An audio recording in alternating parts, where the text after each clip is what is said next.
Caríssimos, caríssimos, René de Paula Júnior falando. Eu vou fazer hoje uma pequena alteração aqui no nosso modus operandi. Coitado, pronto, aqui está.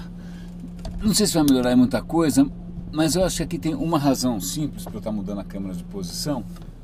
Não sei se isso vai ter impacto em áudio, que para mim é o que mais importa. Mas eu estava percebendo que, na verdade, como essa câmera não tem um controle muito bom de foco, ela estava perto demais e o foco nunca estava em mim, né? Mas vamos ver se assim melhora um pouco. Vocês me acompanham? Eu vou fazer um trajeto um pouco diferente hoje. Eu vou dar um pulo lá no Digital Age 2.0 e é lá no Senac. É um pouquinho longe esse negócio. Falando em foco, é engraçado porque essa história de ter uma câmera aí no painel, eu sempre alerto, não façam isso, né? Não tentem, tal. Embora eu não esteja manipulando a câmera durante o trânsito aliás, eu nem fico fazendo muita questão de olhar para a câmera, porque afinal eu tenho que dirigir de uma maneira segura. Eu só manipulo essa câmera quando o carro está parado. Então não é nem tão complicado. E na prática eu estou falando sozinho, não é que eu estou falando no celular e tem algum interlocutor me deixando louco. Não, estou falando sozinho. Isto posto, talvez acho que um alerta que eu deveria estar fazendo aqui é um alerta de outra natureza, né? Porque eu acho que eu estou fazendo uma coisa que realmente pelo menos aqui no território nacional, na nossa cultura brazuca, é mais perigoso, que é simplesmente falar demais, né? Eu lembro há um tempo eu estava num evento de trabalho com um colega da mesma idade, e aí ele comentou comigo uma coisa engraçada. Ele falou, como é que era a história que o Fábio falou aquele dia?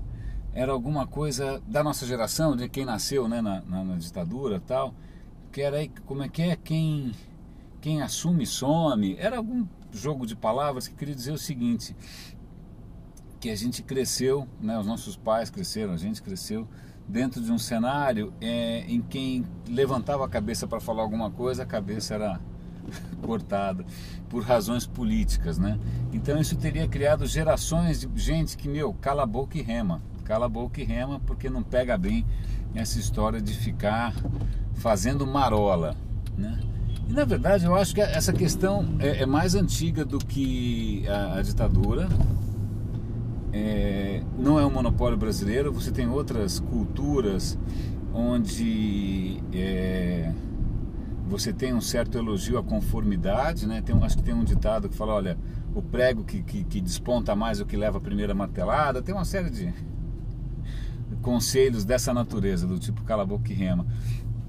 E eu acho que na verdade, a minha vida se complica bastante, até profissionalmente, pelo fato de eu ter uma certa dificuldade com o bendito cala a boca e rema. Então o que eu tenho feito aqui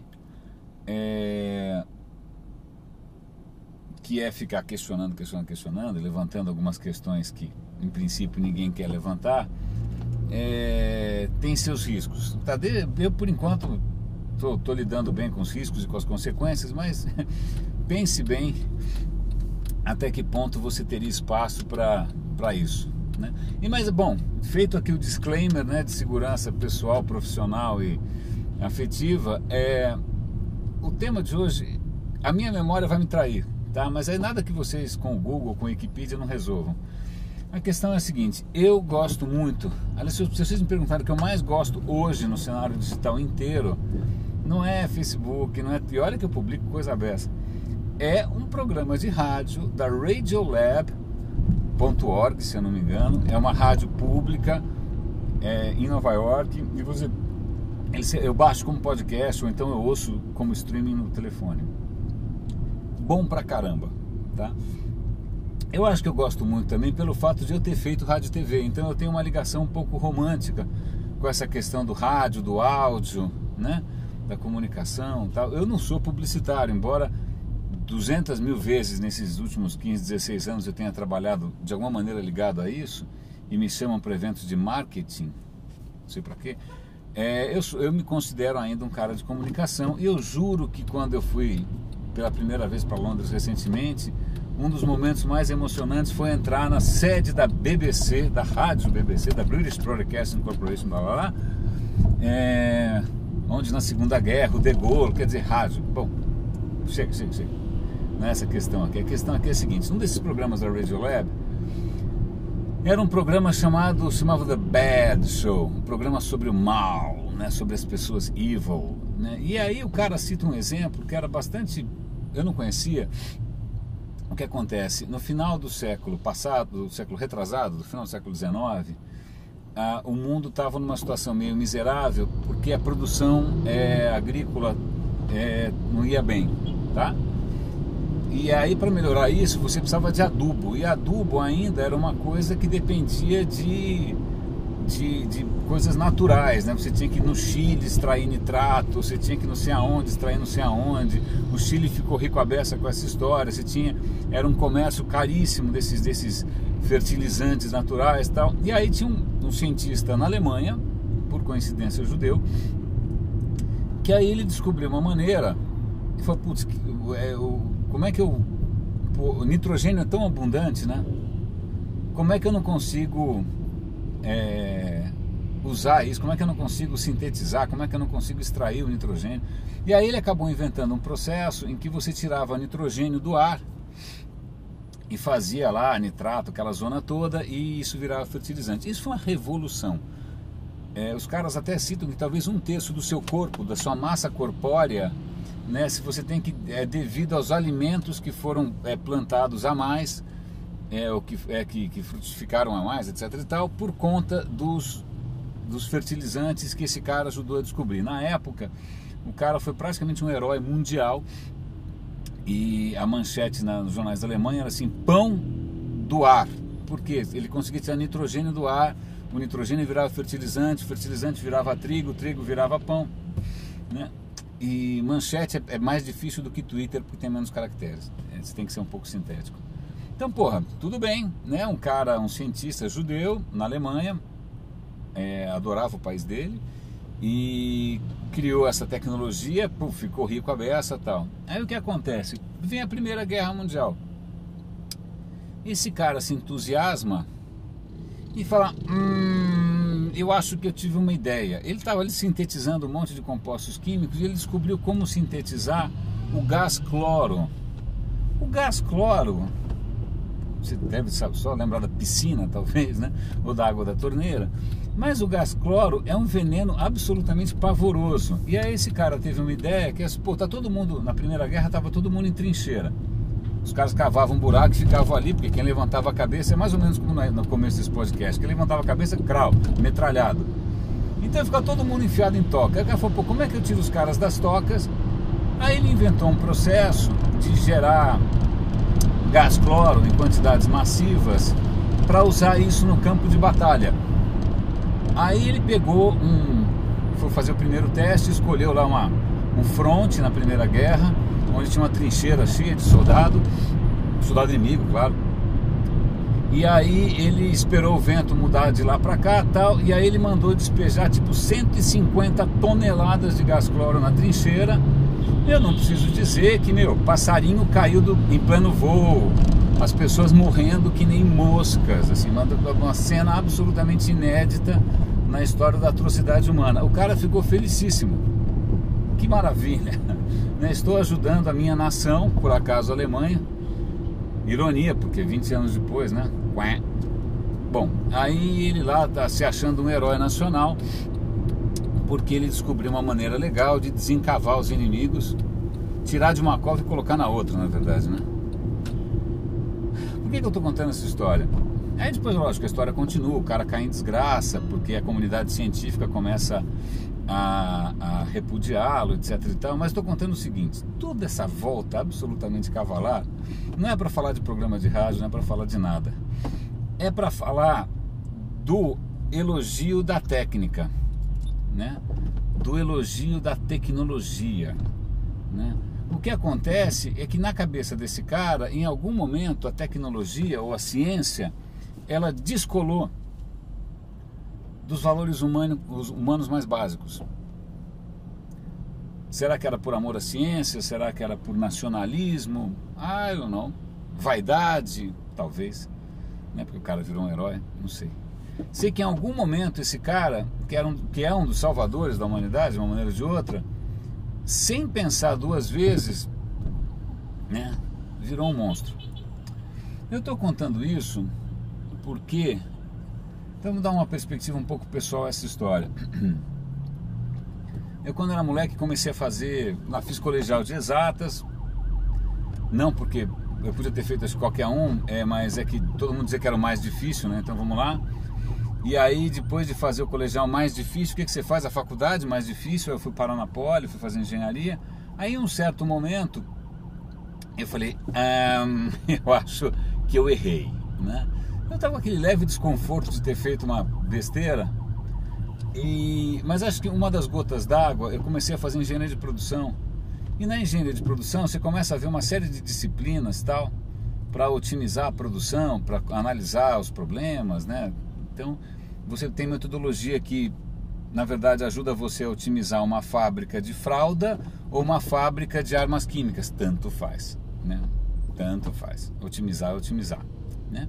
A segunda questão é que tinha lá uma metodologia para você otimizar como é que os operários mexiam nas coisinhas. Então, parecia linguagem de programação, porque você falava, olha, para montar aquele fone de ouvido ali, então o cara tem que estender o braço, pegar uma peça ali, trazer essa peça para cá, montar tal. E aí você tinha uma tabelinha que tinha tempos médios para cada tarefa dessa, considerando um ser humano médio. E tem um nome, acho que é MTM, Movimentação e Transporte de Materiais, mas não tenho certeza. E aí, eu quando vi aquilo, eu falei, eu estou praticamente programando um operário como se ele fosse um autômato. Eu estou exigindo dele um tempo de máquina, né, maquinal. E aí essa sensação de tratar qualquer problema como qualquer problema, né, e tratar pessoas como máquinas, começou a me incomodar de uma tal maneira, e outros fatores, provavelmente juventude, né, parafuso solto e tal. Eu joguei tudo para cima e fui fazer ECA, fui fazer rádio e TV, do qual muito me orgulho, etc e tal. Tenho um vínculo bastante querido com essa decisão. Mas aí foi um choque, porque pela primeira vez eu lembro que quando você faz engenharia exata, essa coisa, o cara te dá um problema descabelado e aí você tem que dar uma solução que ou ela é certa ou ela é errada, né? Aí você fica lá quebrando a cabeça, quer dizer, normalmente tem um caminho ou um ou dois caminhos para chegar a uma solução, e essa solução ela vai ser avaliada em termos de certo ou errado, né? Meio binária a questão. Quando você vai para uma outra área, por exemplo, comunicação, não tem, sei lá, certo ou errado, né? Quando o cara manda você fazer um roteiro, quando ele te manda fazer, sei lá, faz aí um vídeo, faz aí uma história, não tem uma história errada, não tem uma história certa. Você tem uma história melhor, você tem uma história pior, uma história que faz mais sucesso, que faz menos sucesso, sei lá.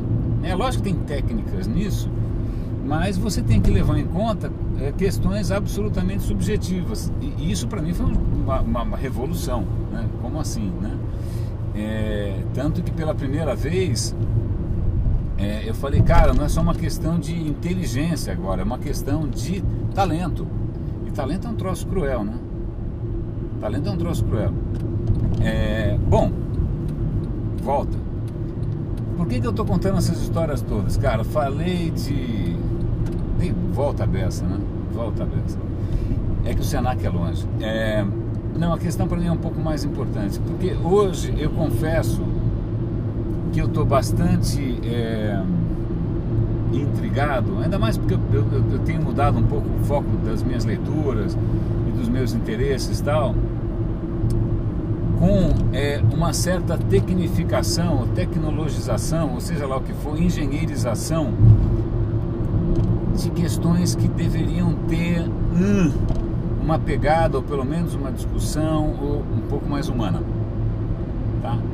Eu acho que provavelmente a minha preocupação é vã, eu vou ser atropelado pelas máquinas comerciais, etc e tal, porque afinal essas coisas têm uma inércia gigantesca, mas eu não sei se isso de alguma maneira vai calar no peito de alguém, mas a hora em que você tem inúmeros eventos, inúmeros cursos, né, sobre como fazer, como otimizar, como melhorar, como fazer, como dar certo, como aumentar os números e tal. E praticamente zero. Se tem alguma discussão, é um ou outro maluco que de vez em quando aparece, mas no geral não é isso que vende, né? E zero pessoas questionam, pensando bem, será que o ensino à distância efetivamente é mais humanizante ou propicia indivíduos mais criativos do que o ensino, sei lá, presencial, né? Eu me chamo de anacrônico, mas eu juro que eu tenho saudades de professores que foram referências humanas para mim, de aulas absolutamente maravilhosas no gogó, sem PowerPoint, sem nada, né? De uma boa lousa que o cara escreveu na minha frente, né? Então lembro do Chico de Assis, lembro do Virgílio Naeca, lembro do Citelli, aulas maravilhosas, não porque tinha pisca e pula, não porque tinha, sei lá, lousa interativa, não, porque eram pessoas nas quais eu podia de alguma maneira me espelhar, né? Então, voltando, nesse elogio técnico que a gente tem o tempo todo, né? Está otimizando, está melhorando, está isso, está aquilo, como fazer para aparecer mais no Google, como aparecer para usar mais no Facebook, como isso, como aquilo, como, né? Eu me pergunto se a gente daqui a pouco não vai estar ajudando. Eu até vou dar um exemplo concreto.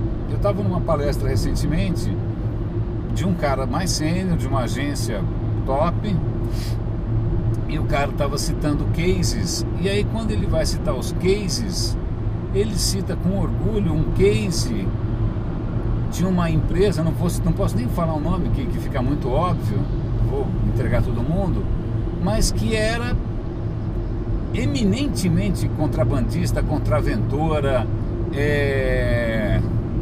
uma coisa horrível. Eu falei, cara, eu jamais, é como você, não, tudo bem, eu sou um profissional de comunicação, eu vou ajudar a eleger um político corrupto, tanto faz.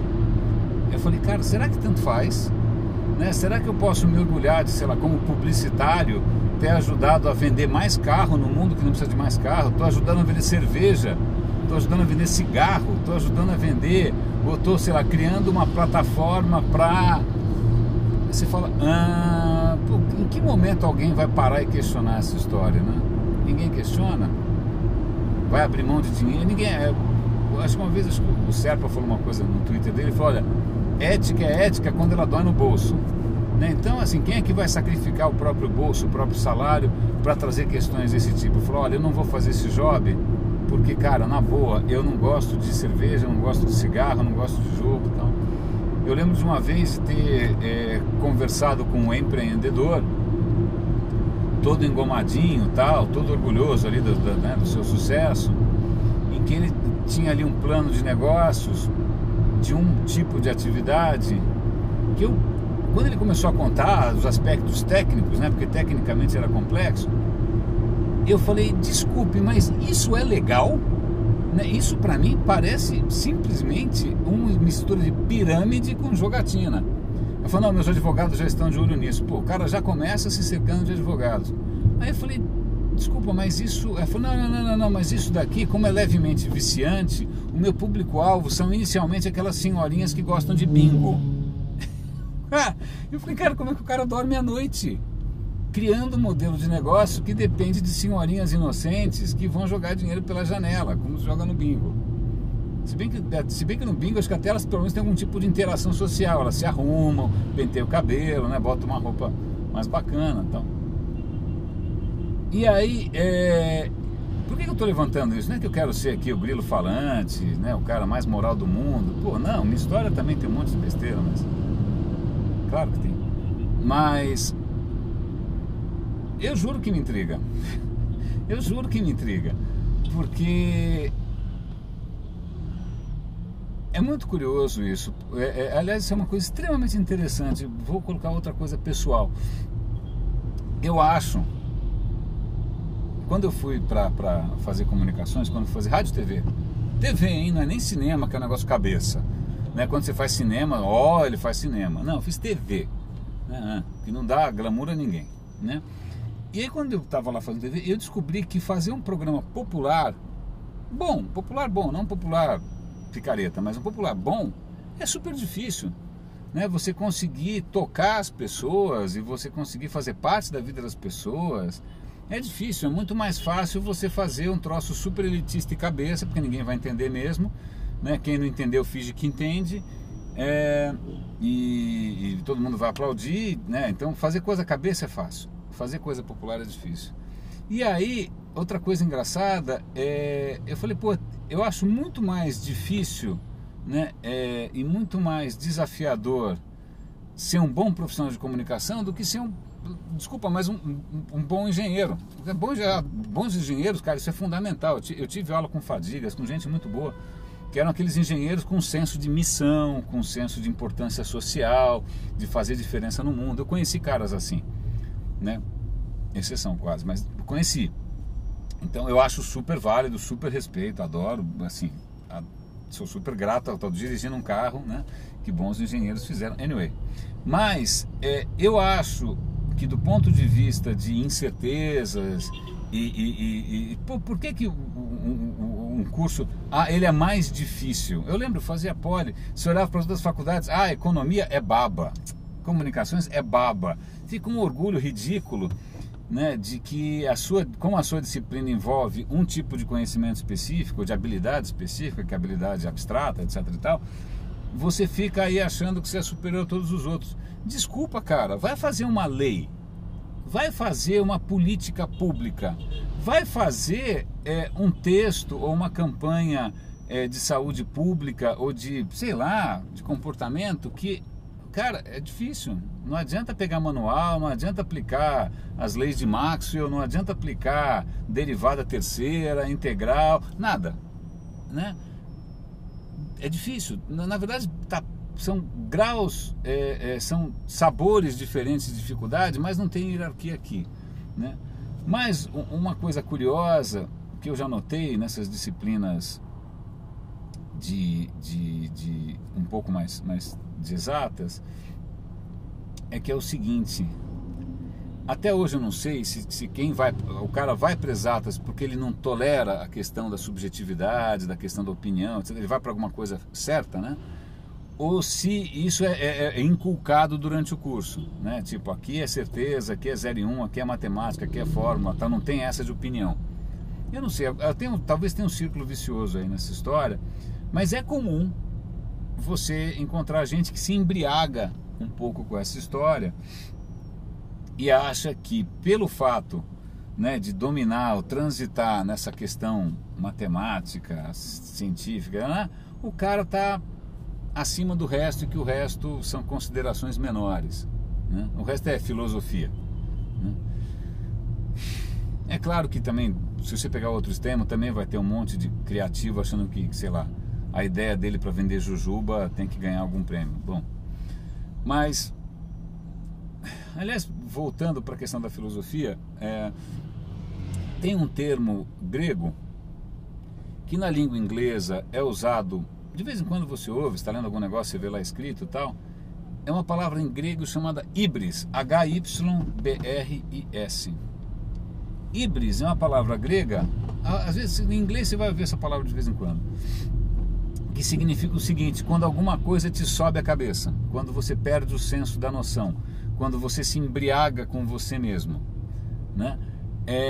Então, quando você se embriaga com você mesmo, quando você se entrega aos excessos, aí o problema começa. Então, na cabeça dos gregos, que tinha lá um monte de Deus, era uma confusão da porra, mas assim, o pecado mesmo, pecado era híbris. O pecado era você perder o senso da noção, por assim dizer, né? Então, se você pega várias histórias da mitologia, o pecado do cara foi ter se embriagado consigo mesmo, né? E a contrapartida a isso é um outro termo grego chamado sofrosine, que é a temperança, né? O homem sábio é o homem que é um homem comedido, é um homem que não se deixa arrebatar, né?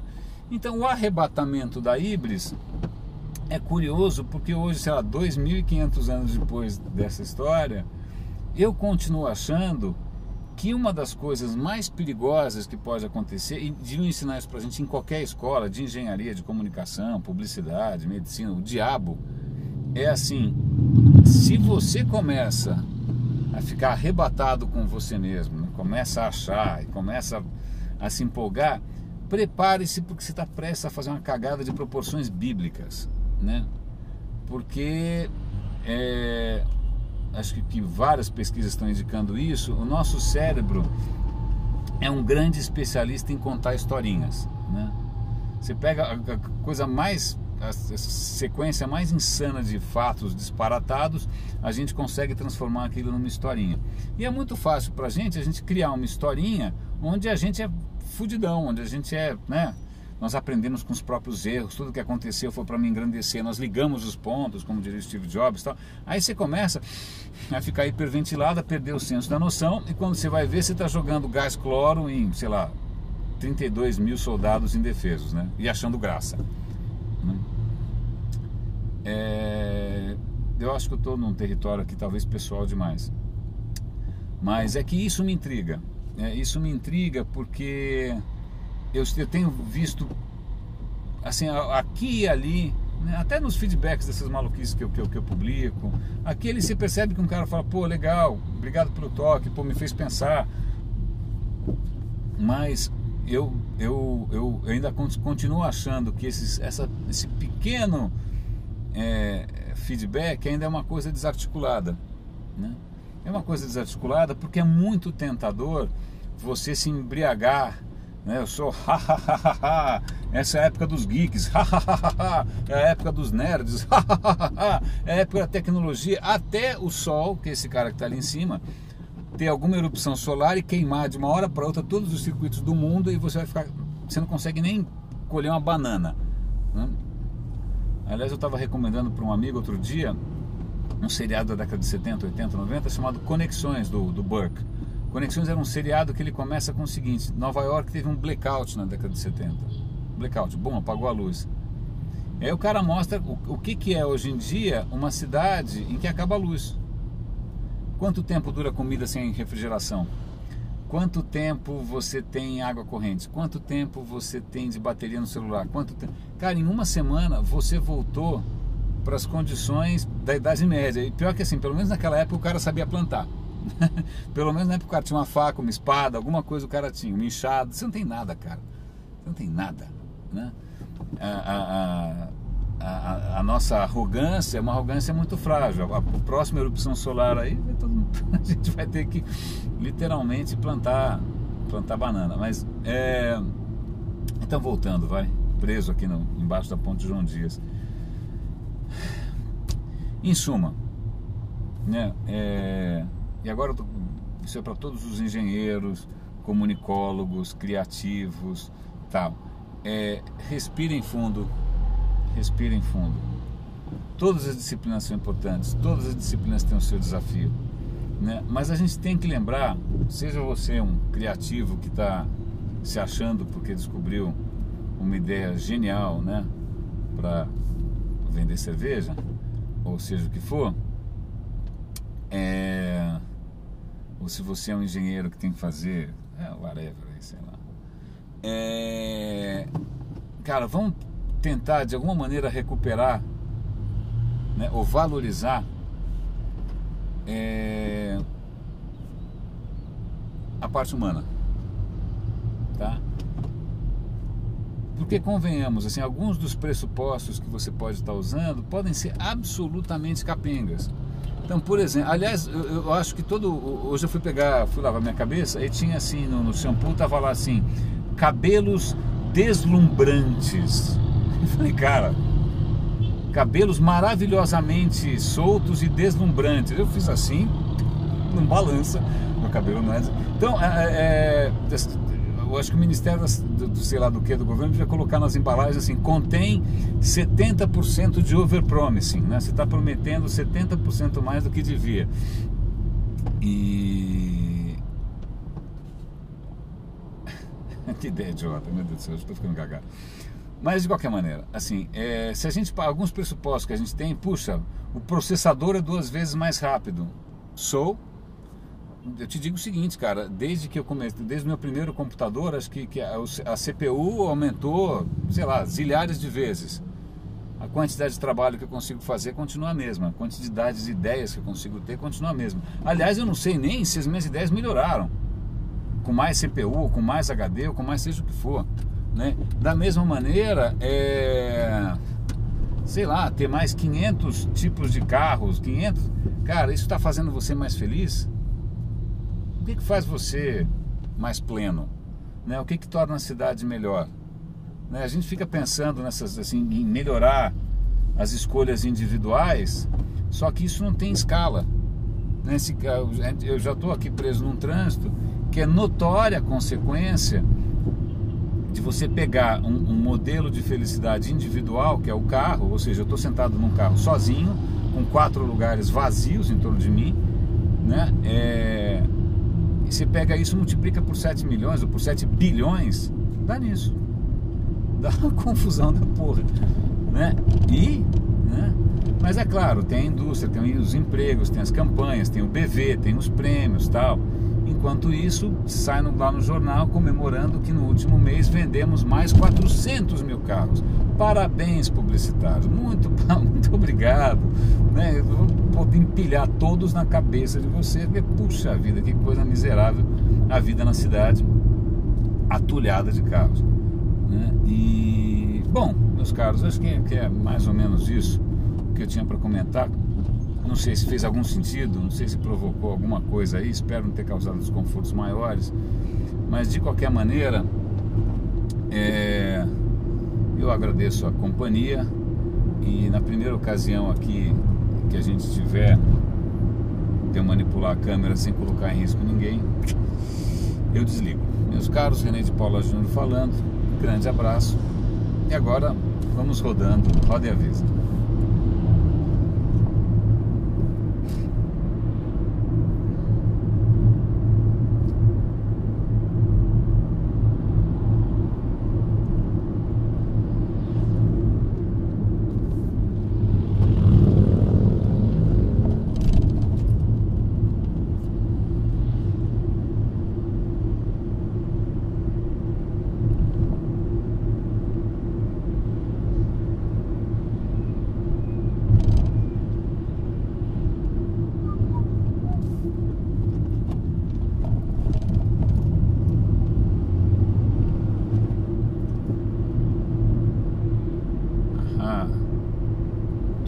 Sinal vermelho. Acho que eu sou o único cara que acha graça no sinal vermelho. Muito bem, vamos parar por aqui, meus caros.